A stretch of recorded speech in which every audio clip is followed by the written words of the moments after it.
How do you begin to tell the story of a man who has the soul of a nomad?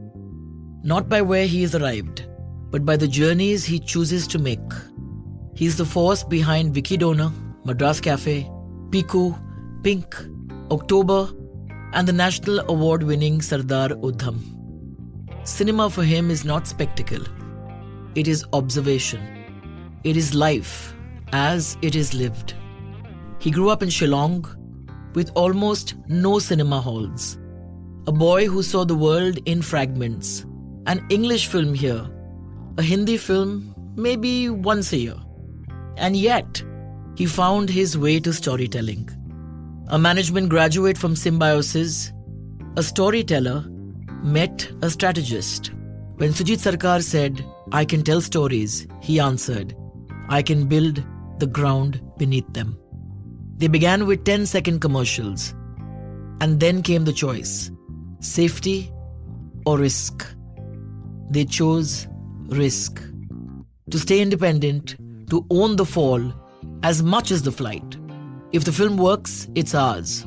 If it doesn't, I'll sell my house. Born in Nagaland, raised in an army background. So movement was never a choice. It was a way of being. So how do you tell the story of a nomad? You don't. You simply travel with him. So welcome to the Pooja Bhatt show, and let's go on a journey with Ronnie Lahiri. Thank you, Pooja. Thank you. Finally, we come across the table. Finally. Yes. We're sitting across this table. Absolutely. But I want you to take me back to Shillong, where the sounds of Shillong, I'm sure, had a greater impression on you before you even saw a single frame of anything. Shillong, like when we were growing up, it was always called, and it still is called, the Scotland of the East. And we used to hear about it till I went to Scotland and I thought, oh my God, this is exactly like Shillong. So in terms of looking at frames, I think I started seeing things much wider. The 9mm frames. Correct. Like in Bombay, you end up watching only 40mm or 75 because the next building is next door. There we could just see the wide expanse and rolling mountains. They're quite different from Ladakh or from Himachal or from the Uttarakhand mountains, which are like really steep and high. Shillong has these rolling mountains. It's like green meadows and one after the other. And of course, with rain, it just added up the beauty of the thing. So is that what infused this stillness in you? You have a stillness in you, a wildness, but a stillness. Yes. I grew up in a place where there weren't too many people. Small places. So like for me, when I first came to Delhi or to any of these big cities, I was like scared. The amount of cacophony of noises, sound. So like in Nagaland or in Shillong, we could appreciate the sounds of birds, the squirrels, every little sound. You could appreciate those, the even water dropping, the droplets and the rain. And rain had various kinds of sounds actually.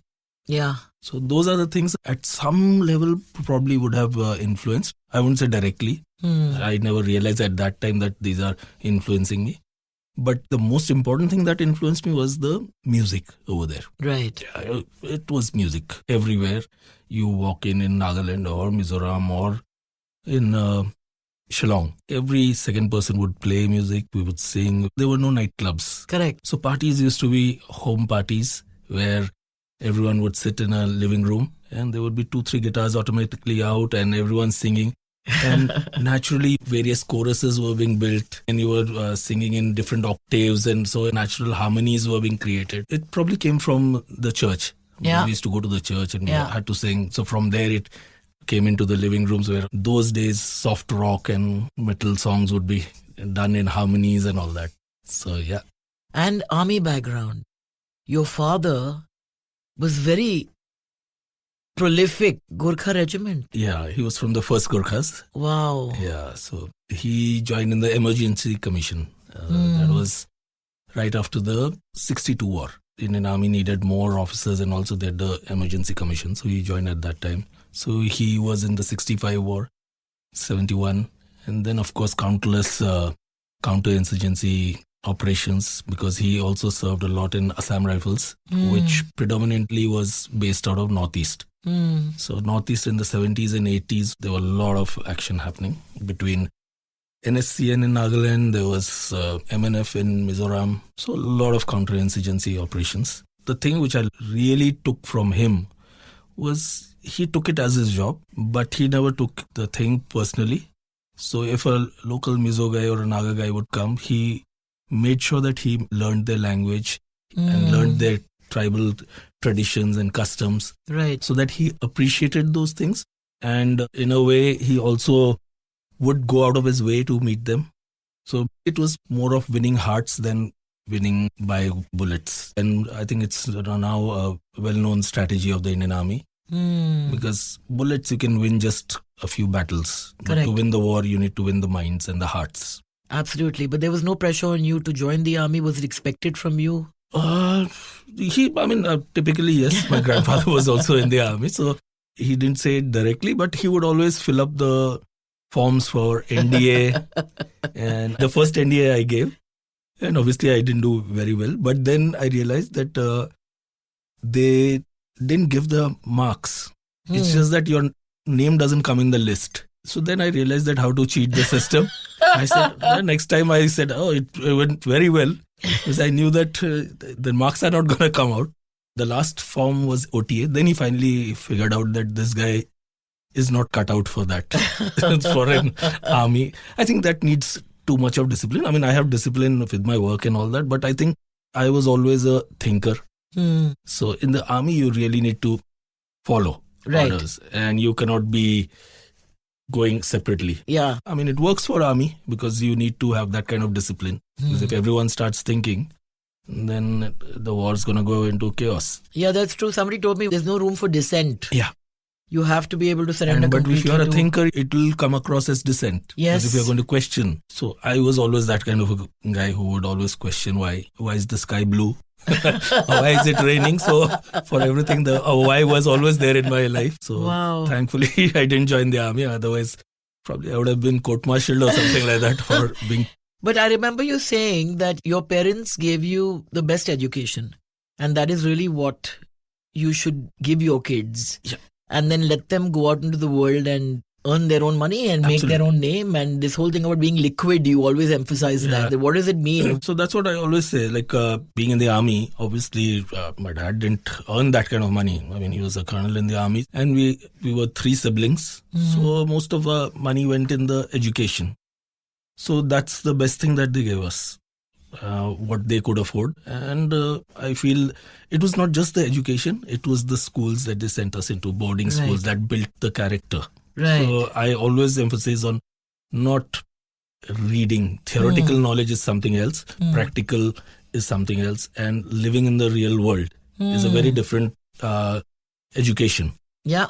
Yeah. So from a very young age, we would go on our own in flights or in trains.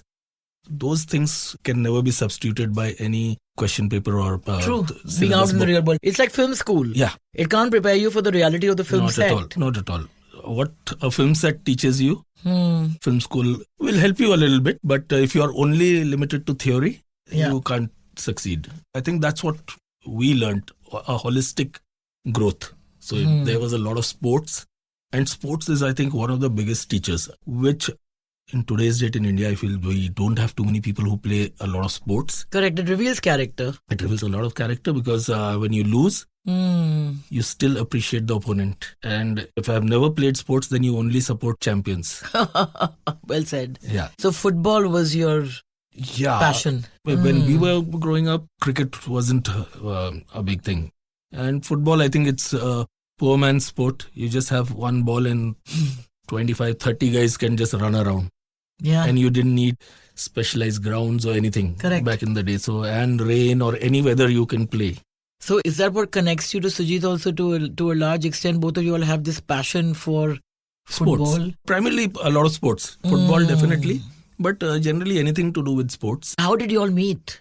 We met in Delhi. That was also a random kind of a thing. After my management and all that, I got into hotel business, hotel line, working in sales and typical. We didn't know what best after MBA, so got into that. And after probably 6 months or 1 year, I realized, But this is not for me. yeah, that this is not for me. And I always tell that to my younger guys who come in my office, like, it's not important to know what you want to do. It's very important to know what you don't want to do. True.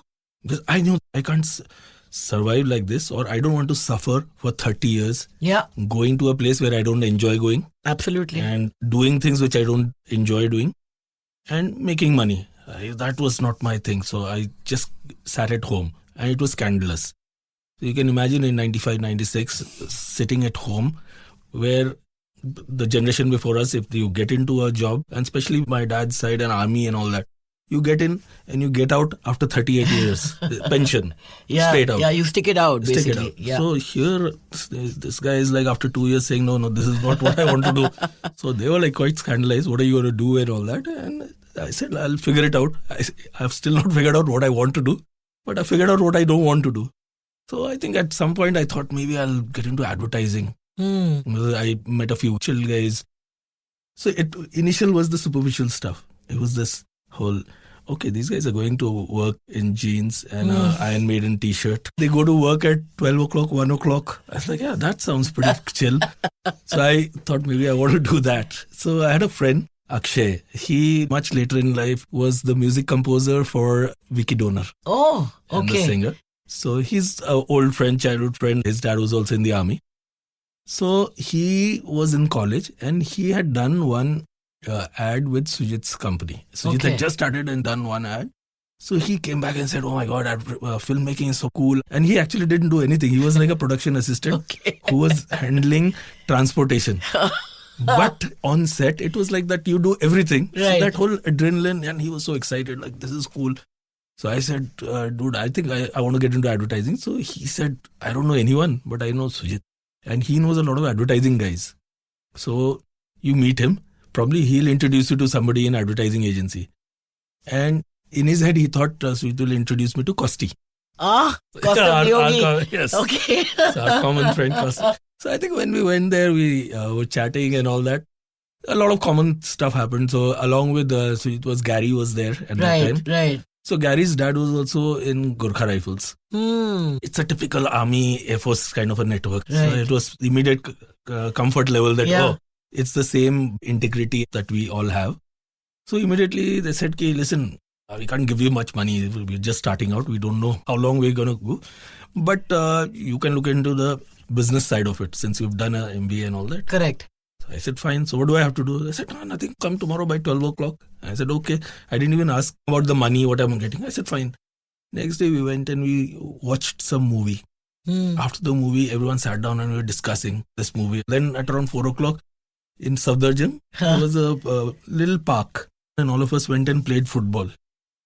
And then evening we said, okay, bye. See you tomorrow.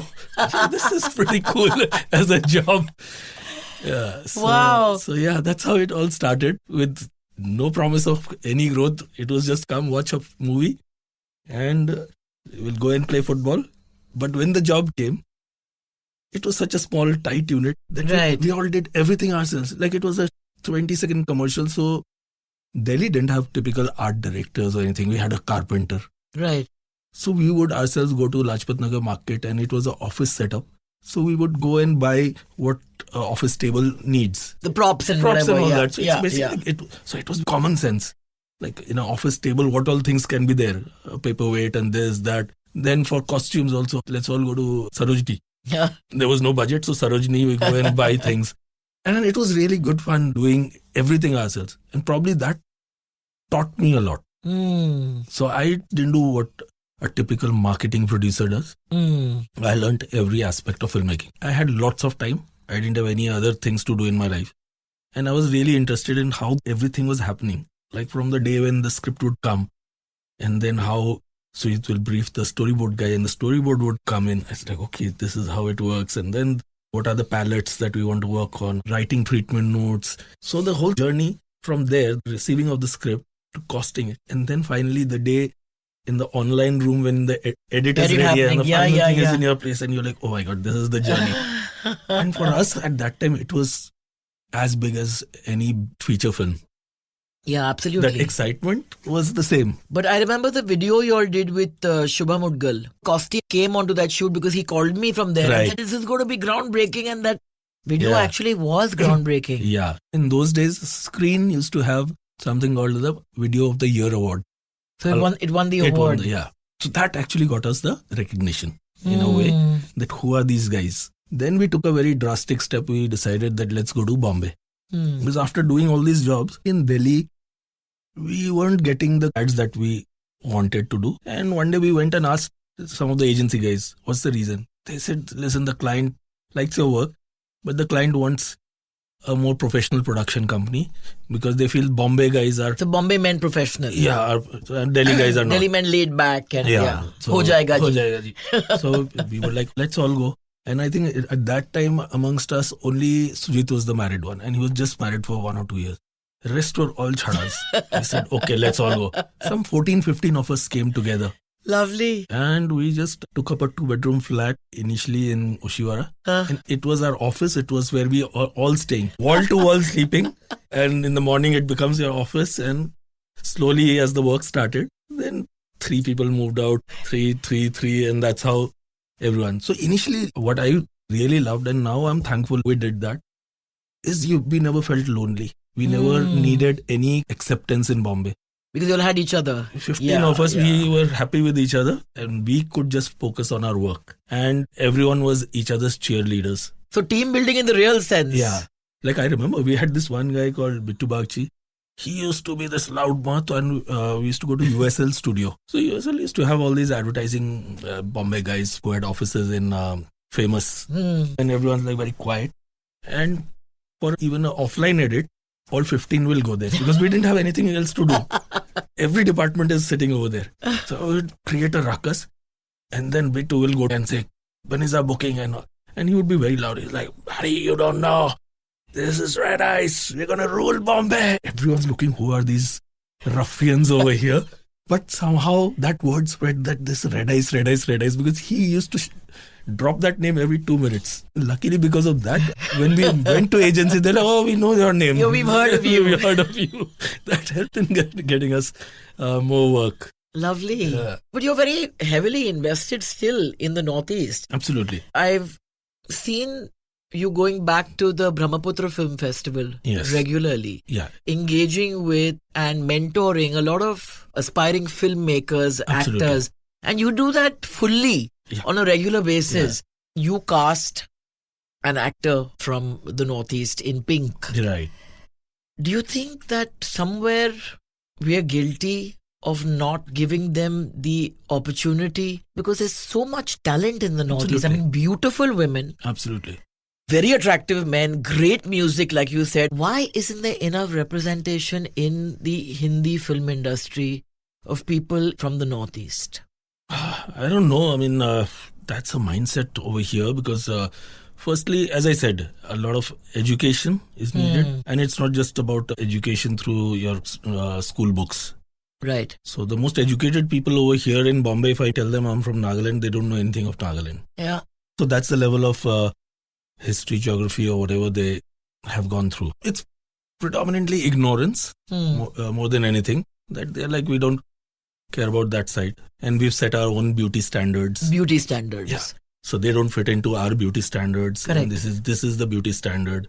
A guy has to be 6 foot tall and he has to have these big eyes and he has to be fair, and same with the girls. But now the people are doing some of it, but I feel it's still tokenism. And most of the shows which have come out, at some point, I feel every time they are showing that area, it is disturbance. It's not just disturbance. Right. Why can't a Naga girl fall in love with a normal guy and have the same love story which we are having? Let's say, for example, your Dil Hai Ki Manta Nahi. Yeah. Why can't it be set with a Naga girl and a normal guy? Why does it have to have drug peddling happening or insurgency happening there? Absolutely. People are clapping. Oh my God, now Northeast is being represented. Right. I feel hurt with that. I say, is this how you want our Northeast to be shown? Correct. That every time there is violence, there is drug trading happening. I agree with you. But one of the discussions you had also was, why aren't enough people shooting there? Because like you say, Shillong is the Scotland Yeah. of India. And then, of course, there was discussion about infrastructure, and you also suggested that you should have a one window Yeah. for permissions, etc. Have they actually put all of that in motion, or does this conversation just be then It's always left on the stage and continues the next year? mostly left on stages, and they are being told by somebody from here, I don't know who they meet, and they're like, okay, you should give them 1 crore to come and shoot over there. No, but you made a very important point, and you said that grants will be misused. Yeah, because I'll tell you, like we make films. Yeah. Smallest film will also be 20 crore. Now, if I'm spending 20 crore and if somebody is giving me 1 crore, how does it make any difference to me? What will help me and help me deciding and going to that place is that when I go, they tell me, you want to shoot here? Get your camera, shoot here. Correct. We'll help you. Correct. So there's no red tape then. There's no red tape. Your freedom to shoot wherever you feel like. That is more helpful than the 1 CR when I'm anyway spending 20 CR. No, fair point. So Yeah. I always tell the local governments over there, via my people who I know, like 2 years back I met Conrad Sangma at a Christmas party in his house, and we were discussing. I was like, this 1 crore, 2 crore, you will attract the bad filmmakers. Yeah, the wrong people. I The agree wrong with people. you. The serious filmmakers are not going to go for that 1 crore. True. Like I would not go for 1 crore. I would go when my story is right for that place. Right. And I would want these kind of benefits. The ease of shooting. Ease then, of yeah. shooting. Yeah. Like when we shot in Manali for Yaha, Huh. it was very easy. One of my favorite films. Yeah. Yeah, I have to see it after all. It's been a long time. Beautifully shot. Yeah. Jimmy was just incredible. Jimmy was. And that song, yaar. Yeah, Shantanu Mitra was at his. Him, Shreya and Shan. That was what a song. But you mentioned that it released and Bombay was drowned out that day. That was the 26/7. Oh God. Yeah, so that week only it released. So nobody went to the theatres, obviously. Nobody went. So the film didn't get a fair chance. No, it didn't. And then later on, television. And still a lot of people have not seen. And unfortunately, it was with Sahara, so I don't know where is that film now. I've been, in fact, trying to figure out so that at least people can see it. People will enjoy that film today, I think. Exactly. But your first national award you won for Vicky Donor. Right. It became a smash hit. And you said that your first idea for marketing was a design with a little plastic box which was lost completely on your partner's eros. That design was made by Juhi, who was the writer also. Yeah. So she sent us just one Dibbi collection and Vicky Donor. And I remember one of our partners, he said, this looks like a blood donation thing. It'll look like a medical film. Nah, this is not right. But I have to give it to our country. If you give them the right things, I they will completely lap it up. agree. I think we underestimate them and we self-censor ourselves we in those self-censor. and we think that they are dumb and we dumb down our films. True. Whereas they are way smarter. The other day I was in an auto and this guy was watching Money Heist in Hindi. So if I make a heist film and make convenient plot lines, he is watching Money Heist. Yeah, so he's used He's to going to that. look at me and say, you dumbass. Yeah, don't talk down to me. Yeah, because I'm watching good stuff. Yeah, absolutely. But you keep talking about inspiration from real people. Yeah. And your rickshaw rides are very kind of illuminating in that sense. Absolutely. They're exposed to so much. I mean, my mother's house help was talking to her about the Epstein files the other day. They know a lot of stuff. It's just that we need to talk to them. Because otherwise, we'll become like the emperor who had no clothes. Yeah, that's true. Because if you are going to live in our palaces, you don't know what the real people are thinking. So do you think that's really the problem with Bollywood today, is that most people are in their citadels, in their little bubbles with just yes men surrounding them and deciding what will work and what will not work? A lot of people are not traveling. Even the younger guys who are coming in, writers and all, don't have much of a worldview. And that comes from traveling. That's why when we were talking about being a nomad, for me, that's the biggest education. Like, people in today's date are talking about how I've been to this part of the world and here and that. How many of you have seen our own country? Very fair point. I can proudly say I have seen every state and union territory. First bit, thanks to my dad's job, army. Second bit, because of shooting. We've been to smallest of places. And also, over a period of time, learning how to travel. Last time I was in San Diego, I saw these Indian tourists. They were in a rush. They came to the monumental places, take their selfies and gone. I was like, how do you appreciate a city Correct. Like that. I feel that you need to stay there for 7-8 days. You soak in the city, the culture. It's not just go and click a picture next to the Sea Link bridge. Oh, I was in Bombay. Now that's for validation in Instagram. Correct. But that's not traveling. Even if I go to, let's say, Europe and all, I go and stay in hostels. Because what I realized is, if you go and stay in a hotel, two kinds of people come. Either families, so they don't have time to speak to you if you're sitting in the lobby alone with their family. Yeah. Others come for conferences and office work. Yeah. So they are busy. And the only guy who will have a little bit of time to speak to you is probably the waiter. And he also won't have that much because he has work to do. But when you go and travel in hostels and you do solo traveling, you meet up with a lot of people and you end up traveling together and doing things and learning so many newer things. Probably you went to a country to explore certain things and you just did that much research. And you met another fellow traveler who has done more research than you and he has taken out 3-4 more places which you didn't know of. Yeah. So that's how you explore. But this journey that you talk about, that is something that is a recurring theme in your films, whether it's Piku and that road trip. And even a film like Udham, where you actually journey with him through that terrain and you feel like you're walking in his shoes. I don't know how many people know this, but you all recreated London in Russia. Yeah. Huh? So that was an economic decision. That was an economic decision. I mean, we didn't have the kind of budgets that most people have because we make a certain kind of films. And as you had said earlier, that we want to take the fall and the highs ourselves. Yeah, so the fall I'm going to talk to you about later because Pink is that example. I think Pink is what turned it for you all. For us. Yeah. But with Udham, I really want you to talk about how you all created this and the finesse with which you created it. For the first time, Ronnie, I did not cringe when I saw the foreign characters. Right. Normally you have them speaking terrible Hindi and they're caricatures. Right. It was so beautifully cast. Each face in frame was on point. Right. The styling, the production design, there was a lot of detailing that went into it. So in terms of casting, these guys were all proper actors.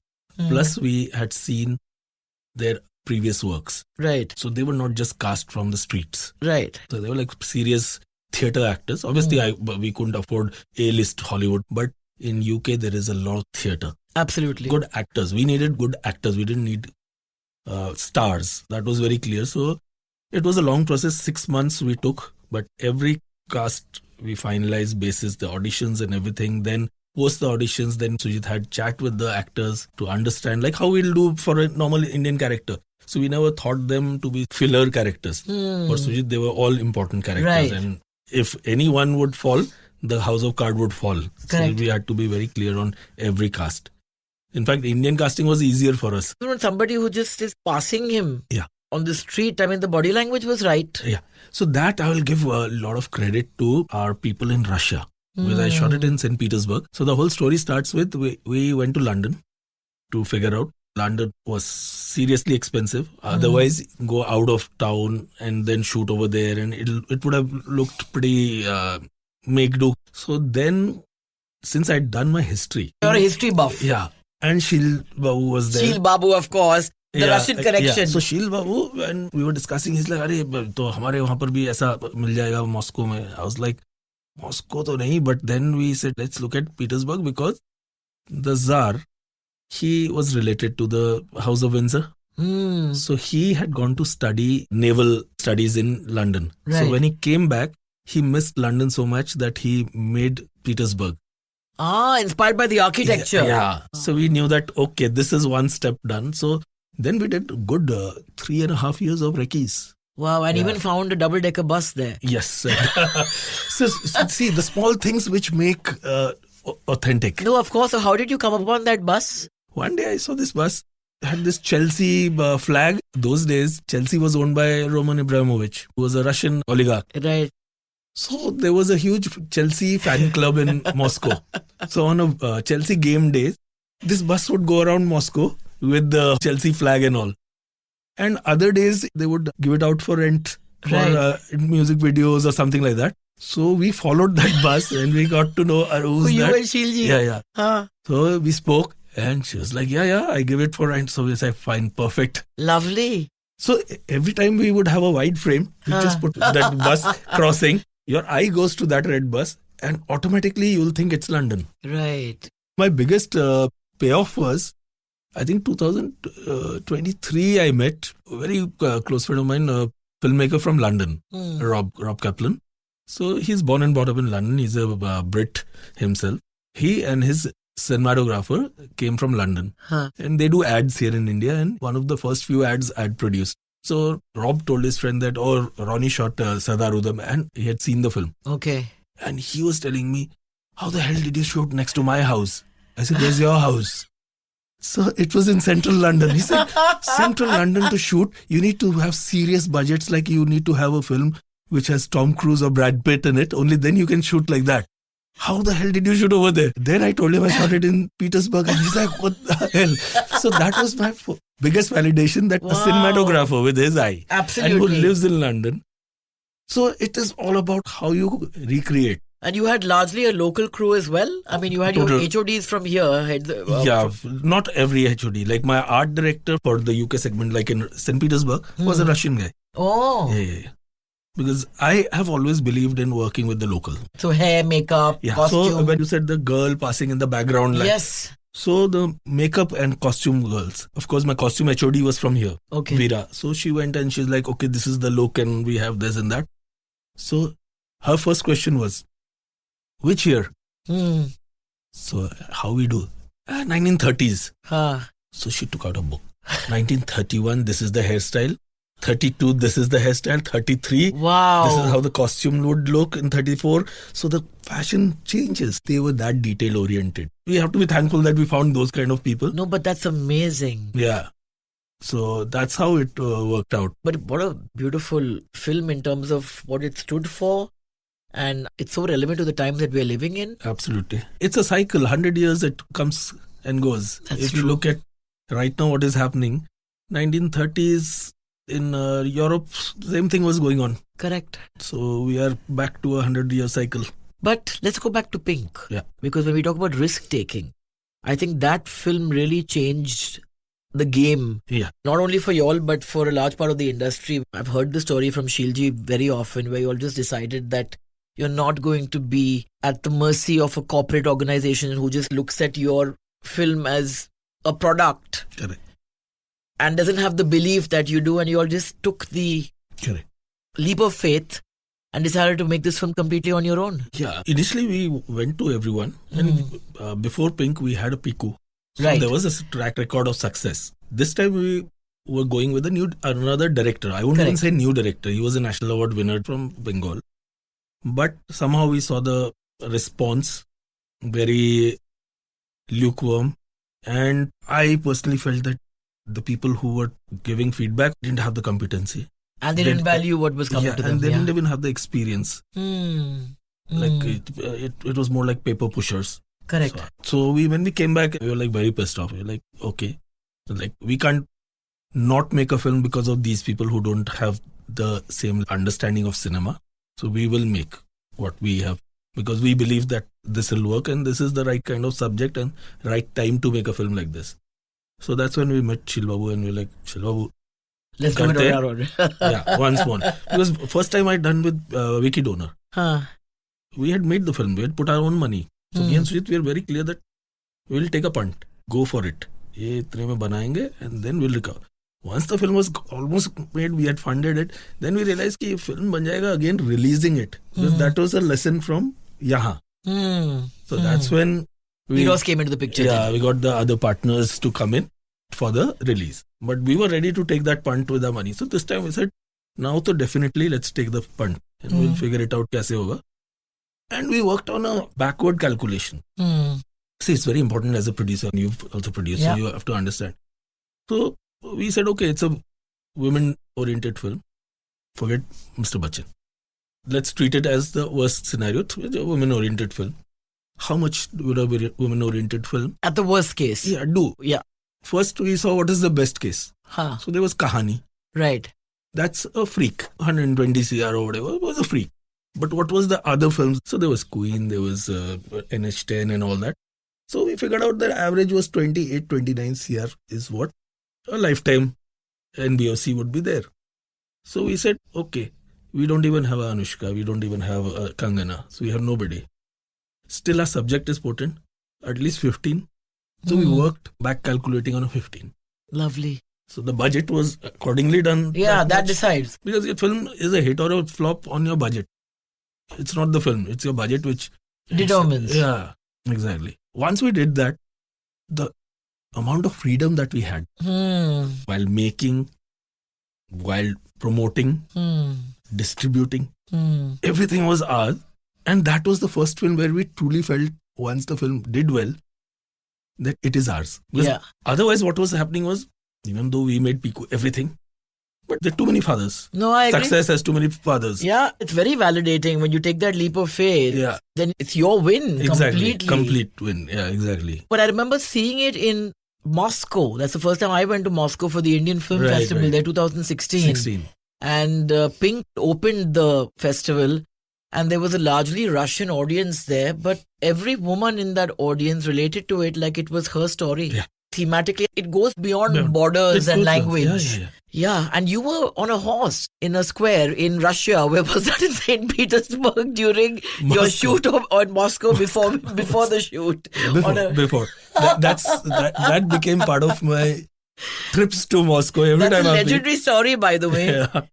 No, so again, the second time was during a World Cup at Arbat Square. So, and those horses are really high, tall horses. I got up and Srijit was standing next to it and smiling.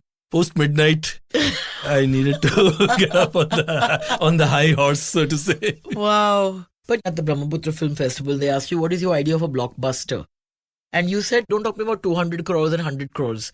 If somebody spent 200 rupees for my ticket and said, I love the movie, for me, the film's a blockbuster. Yeah. So there's Piku. You have Udham, you have Pink, you have Vicky, and then you have October that is not received the same way. Right. You have I Want to Talk that's not received the same way. And I remember we were in Goa for my 50th birthday. Correct. And you said, I met this fascinating man and you started telling me his life. I said, Ronnie, you're lying. So much couldn't have happened to him. And you said, no, this is this guy's life. Yeah. And you made that film about him. Yeah. Because that guy's life, when I heard, I was like, oh, COVID times and all that, I was cribbing. I was like, I don't think so. I have any right to crib. Yeah. Look at his life. And look at how positive he is. And what are we doing? Sitting over here crying about, oh, I can't go out. I can't party. Yeah. That's nothing. That guy is like, I might not wake up tomorrow morning. That was his life. Correct. And he was still so positive. Till the moment he'll go to sleep, he'll be the most positive guy. Not knowing tomorrow morning is where he's going to wake up. So these are stories one needs to tell. This is, for me, the real heroic stories. Absolutely. That show you that there will be ups and downs in everything, but you need to be positive in life. Yeah. The point is that when you make films that you believe in and you chase stories that truly resonate with you, correct. Some of them are going to work at the box office and some of them are not. Who determines success? Exactly. And in the long run, like Zakham, for example, I made it in 99. Right. I didn't see any money. Exactly. And it was Shilji who told NH, our dear NH. So in fact, we went for that event and I thanked them. I said, thank you for giving my father's film a new lease of life. He said, your library of Ajay Devgan is incomplete without that film. Exactly. So 26 years later, it paid me. So eventually it's the quality of the film that and the story that you tell, right? Absolutely. Like same thing like for October. It's been now almost 8 years. I still get messages on Instagram about October. Right. So that's the longevity of a film. Yeah. It's not right then and there at the box office. Correct. It's the love till date it's getting. Same with I Want to Talk. So the people who loved it have really loved it. Yeah. Have like taken it to the heart. And there are people who send messages that this is my 7th year watching October. That's a success for me. True. But tell me, they say a nomad travels light. After decades in cinema, what is the heaviest piece now of emotional luggage you have discarded? The Ronnie today and the Ronnie from 10 years ago. We shed after a point. So what is the emotional luggage that you shed? I at one point used to think that I needed people always around me. Hmm. Like I couldn't go to a coffee shop alone. Oh, really? Yeah, I was always like, I needed to go with people for everything, like going out to Zenzi or anything. Right. It was always with people. I think from COVID, I really loved enjoying my own company. Now I can go to coffee shops alone. I go to movies alone. Like it's been 6 years now. I travel around the world all alone. Like New Year's, everything. So now I think I've found that peace that I don't need people all the time. I think in my like 30s, 20s and all, probably it was insecurity. You needed friends to be around you all the time. And I think now I can live on my own. I don't fear that situation anymore. So I've been living alone for a good long time now. I actually enjoy my space. So now if somebody comes to my house, like however close, After part, you want them to retreat. after the first day or second day, I'm like, when are they going? Starts happening inside me. I hear you. After part, you're like, I just need my silence here. Yeah, I can never live in a gated community. Yeah, I cannot live in that kind of a thing. But on your travels, you live in hostels and you love meeting people and you can sleep anywhere, eat anything. But what is that one indulgence? I know you've got a car fetish. When I'm traveling, it's my little speaker because for my music. Yeah. And the most important thing which I check when I travel anywhere is live music. So you go to live gigs. Like even if it's in a club or it's in a bar, but it has to be live gig. I'm a sucker for that. Anyway, like I have this amazing story in Shanghai. I went in 2009 or something like that. And I was like, in those days, China didn't even have Google. So before that only I had done my research. I found one jazz club. So I said, okay, we'll go there. So I went there, me and I think Sujit, both of us. Then I started talking to the locals over there. I discovered that is one of the oldest jazz clubs of China. Wow. So in the 1930s, that club opened and all the top jazz musicians from US were there. Because that is the time when there was the Great Depression happening in America. Correct. So all these people had come over here and I was transported into that world. The present day musicians, they were still singing those old songs and all that. I really enjoy going for live gigs. And that's why like when Sinners happened. I loved Sinners, yeah. And a lot of people like, oh my God, I love that music. I'm like, dude, I've been listening to that music forever. Probably people have discovered blues now.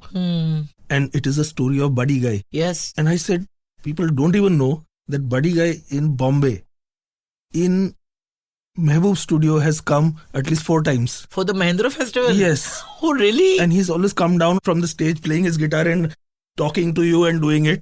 And people never paid that attention I didn't know to this. Exactly. So I've seen Buddy Guy like that in Bandra. Imagine. That's fascinating. Yeah. Like in New York, I went to this jazz club called Smalls. Probably the size of the club would be just this room. Beautiful. So just 5 chairs and the band playing. And people can come and stand. So maximum 15 people are there. But some of the best jazz musicians perform over there. Wow. It's called the Smalls Club. So that's your luxury. Music That's is your my luxury. luxury. Yeah. So, but when the journey ends, Ronnie, do you want to be remembered for the national awards or the risks that no one took? I think the risks. No one Being took. your own man. We'll take the falls also. We'll take everything. If people say, okay, you made a bad film, fine, we made it. Yeah, absolutely. And I won't deflect it to say that, oh no, so-and-so was involved today because of their problem. Yeah, you claim it as yours. Yeah. So take it in the chin. And if people have not liked it and if you've done a good job, take the plaudits also. So national awards and all, see, these are byproducts. When we make a film or when we try to tell a story, I don't think so we've ever discussed between Sujit, me, Juhi or Ritesh and all of us how much it's going to make, or we never talk, is it going to get awards? Right. We always talk about the story appealing to your heart. Yeah. Are you enjoying? Is it engrossing? Right. Is it engaging you? Right. That's the most important thing. Because you cannot think of 20,000 people. Firstly, you have to be engaged in the story. You have to be engrossed in the story. You have to like it. Yeah. And if you like it, I'm sure there are people who are like-minded like you. They'll like it. But given your love for music, Yeah. When are you going to make that big musical? See, my music, I'll be very honest with you. My musical taste is very different. Like, I envy your music taste because for Bollywood, you and your family has an amazing taste. As I said, I never grew up listening to this kind of music. So my music was always going to be alien into the Bollywood music world. I listen to a lot of artists from Northeast. Like, people have discovered Rebel now. So Duffy, I've heard from a very long time. I've heard Meba Ophelia from Shillong. I've heard Adele and all these boys from Nagaland. So many musicians. And the best part is they are all now creating original music in their own language or in English. So my thing of music is very that side. Probably in a Bollywood setup would not work. But bringing them into the mainstream and designing a story around them, that would be amazing. That's something I want to do. I mean, there are some really good filmmakers who are there from our side. And the funniest bit is their films are getting recognized all over the world.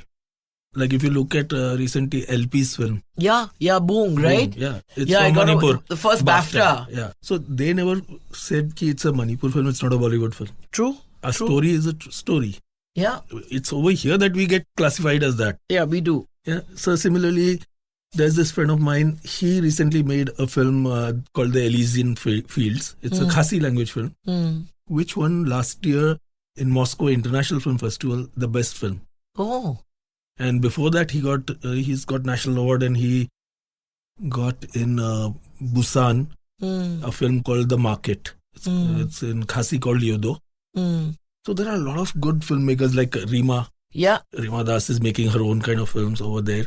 Of our population is watching Money Heist. It's Spanish. Yeah. So why can't they watch Northeast films? With the way the entire chain is designed, whether it is the OTT channels, whether it is cinema halls. We know how difficult it is to get a release for a mainstream Bollywood film. Yeah. Will the system allow these movies to permeate? I mean, there's some great storytelling happening, but how does it find its way? Yeah, I think the day this whole juggernaut of box office collection mindset goes off, you will again have good storytelling happening along with making money. Right now, the audience is also talking about how much your money is making. Yeah. I was sitting with friends the other day who I've known since I was 12. None of them are connected to the movies. Correct. But they were rattling off numbers. Yes. That, this movie's got this opening, this. I said, how do y'all know this when I have no clue? Exactly. They said, Instagram pe dekh rahe. Correct. So everyone's an expert now. So see, it's a double-edged sword. Today, you're getting the benefit of that.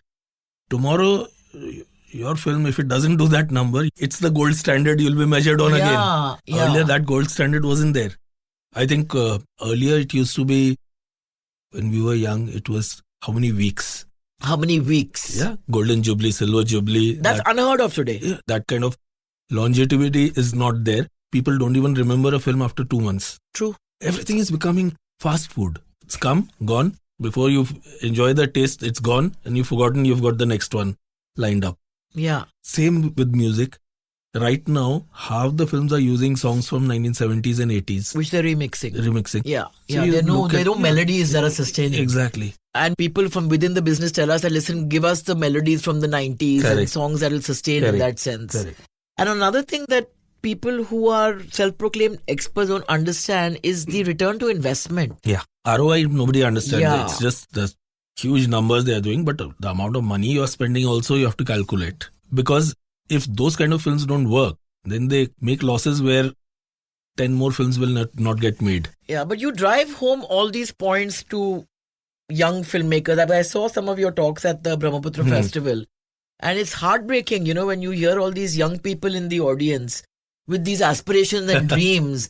And they want so desperately to go out there and be part of the big Indian film industry in that sense. And then when you level with them and you're like, first of all, understand it's not going to happen in 1 or 2 years. Exactly. You have to put in 10, 20, 30 years sometimes. Exactly. People here, I know, in the so-called A cities have got no patience anymore. Yeah. But when you look at the aspirations of a young person sitting in the Northeast, they've got big dreams. Yeah. They know that they've got a story to tell. Do they have the commitment, or do they also want the results super quick now? I think it's a present generational problem. Everyone wants the thing quick. But there's also a reason for that in our times. I mean, again, I'm sounding old. But No. We are not very evergreen. old, we're evergreen. We are evergreen, Ronnie. See, during that time, we were shooting on celluloid. Number of cameras were very limited. Roles were there.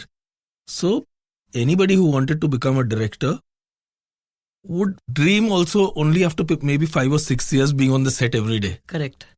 Because that pressure was there. Yeah. That, I mean, the can of film costs so much. Yeah, exactly. Today, I think everyone, even with their mobile phone, can make a film. True. So that respect for the art has gone down. Now they go and watch a film and they feel, I can make a better film than him. Even if you want to become a footballer, you have to give 8-10 years to be a professional player. Yeah. Nothing can substitute experience. That's true. But now tell me, Vicky Donor, Madras Cafe, Piku, Pink, October, Gulabo Sidabo, Sardar Udham, I Want to Talk. You're a heavyweight. How are you so unaffected? How are you so grounded? Is it the army background? Is it the mountains? How are you so unfilmy in this filmy world? Because, I mean, these are big films, man, Ronnie.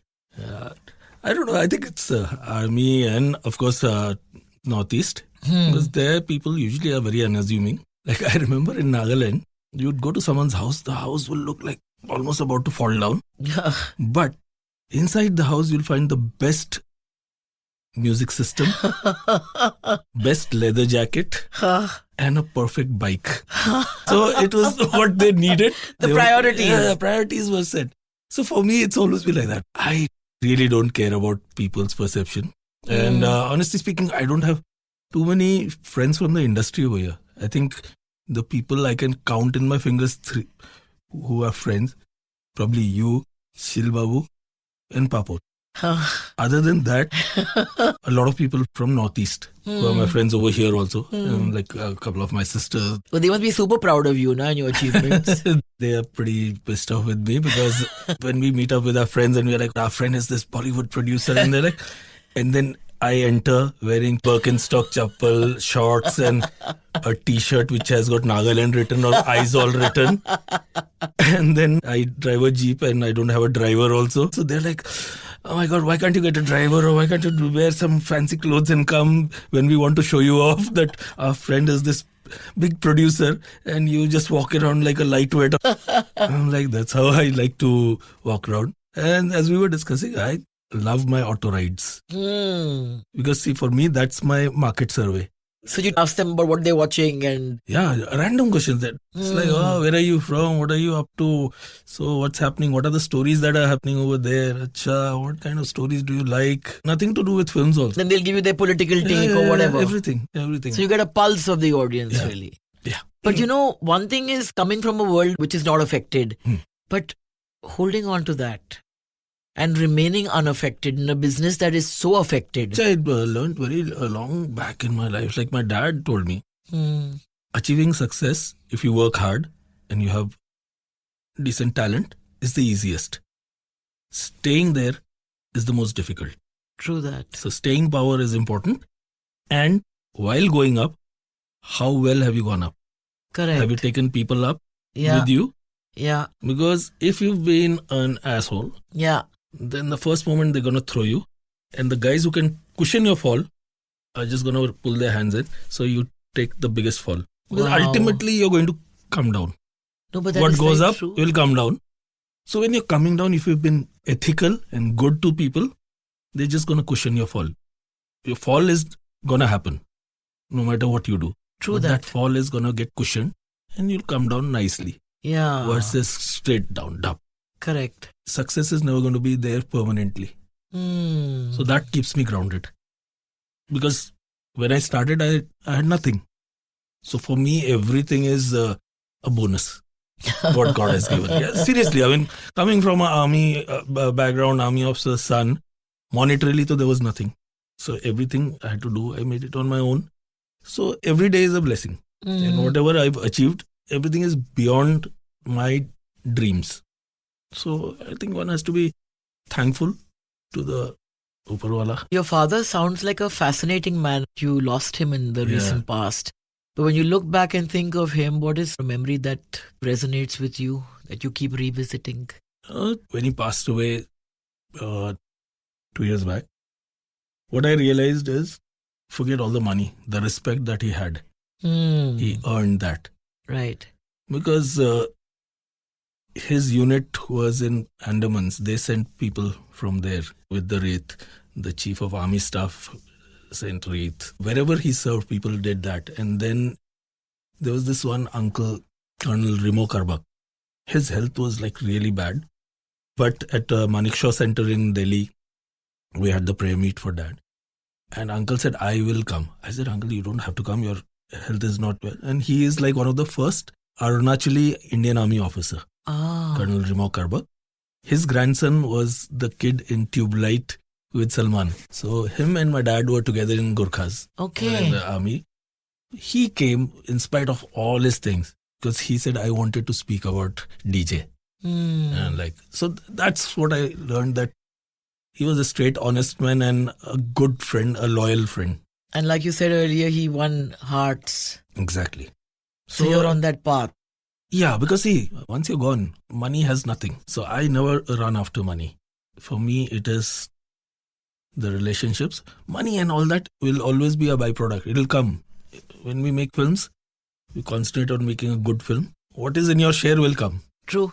So you cannot plan and you cannot get respect, happiness or anything with money. You cannot buy these things. Yeah. You might think in the short term you're buying all that. But ultimately, once the money is gone, these things will not remain. But if you've been good, even if the money goes, people will be respecting you. You will still be happy.